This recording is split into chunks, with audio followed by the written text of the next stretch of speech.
Alkaanid on ained, mis koosnevad ainult süsiniku ja vesiniku aatomitest ja süsinike vahel on ainult üksiksidemed.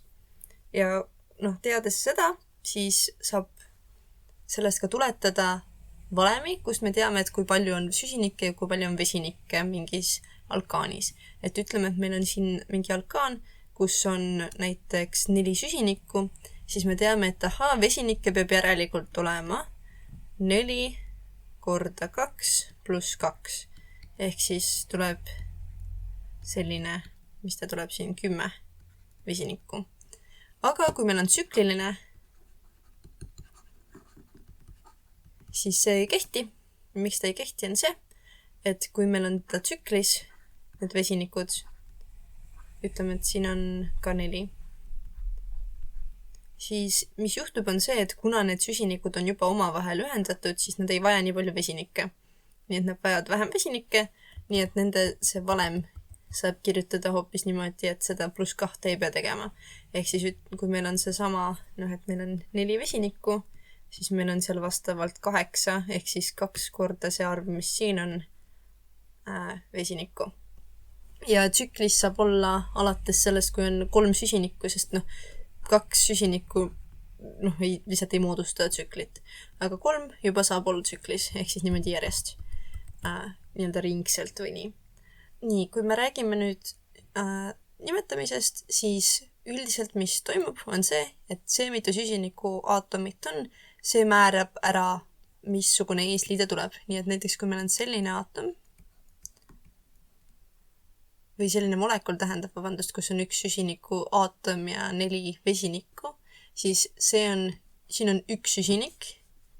Mitu süsinikku on? 1. Nii et siia tuleb met.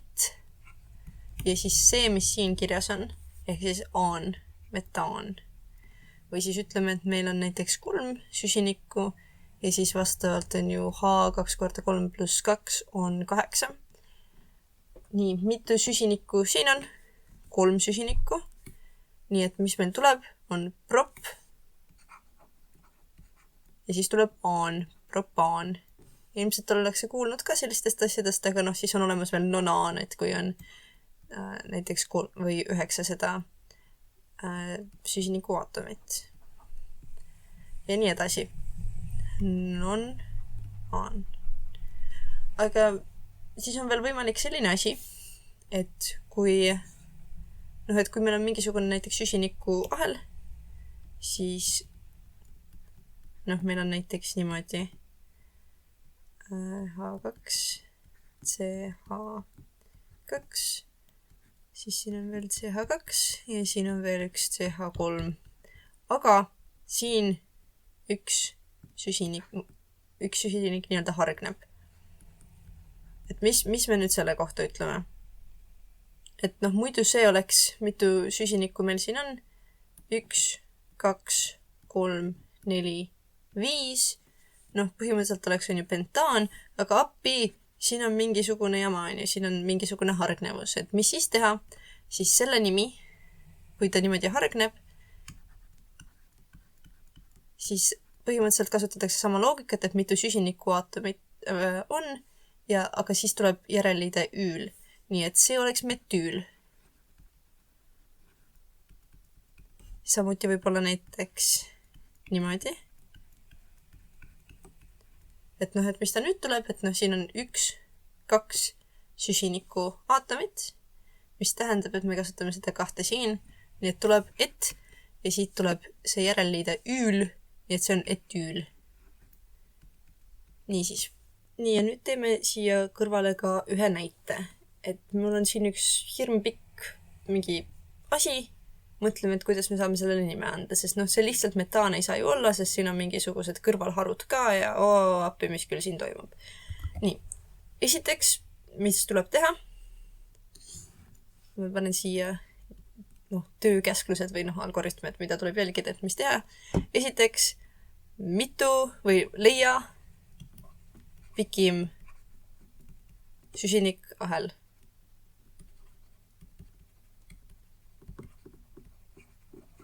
Ja siis need jupid, mis ei jää sellele pikale süsinikuahelale, on kõrvalharud. Ja mis me peame veel silmas pidama, on see, et leia pikim süsinikahel, kus on kõige rohkem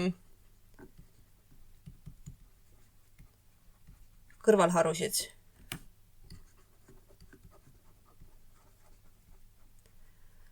Okei, nii et vaatame. Meil on siin see asi, kõige lihtsam minna algusest siit, et 1, 2, 3, 4, 5, 6, 7, 8. Et see on üks pikk, on ju. Aga tegelikult, kui vaadata hoolega, siis siin on veel üks teine, nii-öelda sama pikk, mis on siin 1, 2, 3, 4, 5, 6, 7, 8. Nüüd on küsimus, et kumma me peame võtma, kas selle roosa kõige pikem ahela või selle sinise kõige pikem ahela. Ja vastus siin on selle sinise, sellepärast, et sinisel on rohkem kõrvalharusid. Ehk siis, kui me vaatame seda sinist teed, siis üks kõrvalharu on siin 1, 2, 3, 4, 5 kõrvalharu. Aga kui me lähme mööda seda roosat, siis läheme mööda roosat, siin on 1, 2, 3, 4. Siin on 4 kõrvalharu, nii et me kasutame seda sinist, et edasi minna. Nii, siis järgmine on nummerda. Tegelikult ma peaks kasutama teist värvi. Kasutame punast. Nummerda. Haru. Ja nüüd see nummerdamine on niimoodi, et tuleb nummerdada nii, et alustame ühest otsast ja lähme teisele poole. Nii et siin on 1, 2, 3, 4, 5, 6, 7, 8. Ja nüüd siin on ka teine, et põhimõtteliselt me saaksime siit poolt ka minna. 1, 2, 3, 4, 5, 6, 7, 8. Nüüd, kuidas me teame, kumb on õige, kas see ülemine või alumine nummerdus? Selle õige nummerduse me leiame niimoodi, et me vaatame, kummas on need kõrvalharud nagu väiksematel kohtadel. Kummal või kummas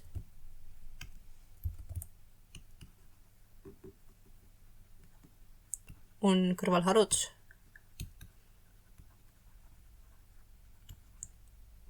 väiksematel.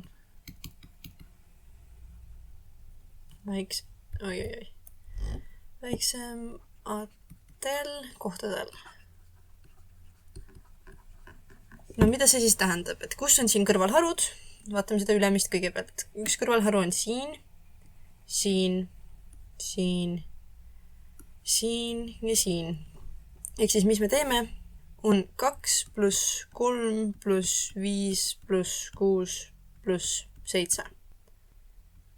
Mis see kokku teeb? Siin on 5, 10, 16, 23. Hästi, ja nüüd vaatame alumist. Samamoodi on ju samades kohtades on need grupid, aga mis numbritega need on? Meil on 2, 3, 4, 6 ja 7. Ja see on siis kokku 22. Sest siin on 10, 20, 22. Ehk siis, mida me peame kasutama, on see alumine. Nüüd see alumine on õige, need pole õiged, neid me ei vaata. Nii, nüüd me suutsime nummerdada ära selle järjestuse. Nüüd me peame vaatama, grupeerima need kõrvalharud. Vaatame, missugused on samasugused. Siin on üks CH3, siin on üks CH3, siin on üks CH3, siin on üks. Ja siis meil on siin selline üks piklik asi. Teeme sellele mingi teise värviga. Teeme selle kollasega. Siis meil on selline asi. Nüüd me peame otsustama, mis nende nimed on. Ehk siis panen siia kirja, et grupeeri kõrvalharud.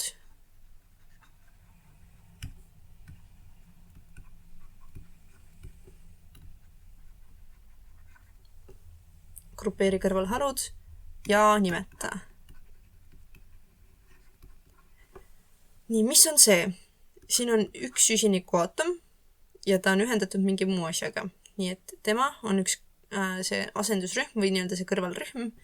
tal on üks süsinikuaatom, nii et tema on metüül. Ja kõik need teised, kes on roosaga, kes on täpselt samasugused, on ka metüül. Ja nüüd meil on siin mingi asi, kus on 2 süsinikuaatomit. Mis sellega on? Ja noh, vaatame, mis on 2. 2, see tähendab, et on et. Ja kuna ta on see kõrvalharu, siis ta on etüül. Niisiis. Ja nüüd tuleb see koht, kus me päriselt paneme sellele asjale nime. Kuidas see käib? Kõigepealt me peame otsustama, kas etüül või metüül või noh, milline kõrvalharu. Panen kohe kirja ka. Pane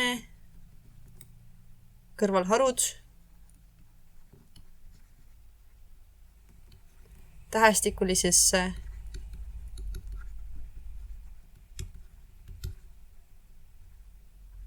järjekorda.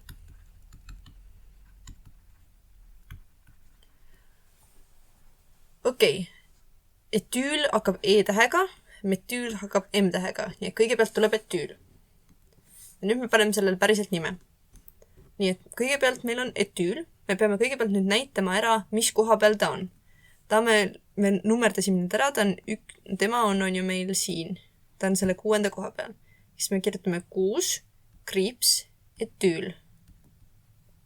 See 6 näitab, mitmenda koha peal ta on. Nüüd me paneme veel ühe. Nüüd me peame kirjutama, kus need metüülid on. Nii, metüülid meil on mitme koha peal on ju, sellepärast, et meil on mitu metüülrühma. Nii et meil on ta teise peal 2, 3, 4 ja 7. Nüüd meil on 7. kohas metüül. Nüüd, mis me peame tegema, on see, et me tähistame ära, et noh, meil on 4 metüülrühma. Kuidas me seda teeme? Me kirjutame siia tetra. No see keemias on ju, me kasutame seda on ju, et diitri, tetra, penta, okta, heksa, mis iganes on ju. Tetra on 4. On ju. Tetra, metüül.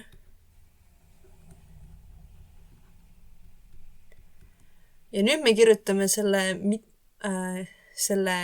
aani, ehk siis kõige pikem süsinikuahel, mis ta oli 1, 2, 3, 4, 5, 6, 7, 8. Meil on 8 siin. 8 on okt. Nii et meil on okt. Ja nüüd tuleb aan. Okei, nii et vaatame nüüd värvide järgi, kus mis on. Meil on see roosa. See metüül. Metüül on siin. Siis meil on etüül. Etüül on siin.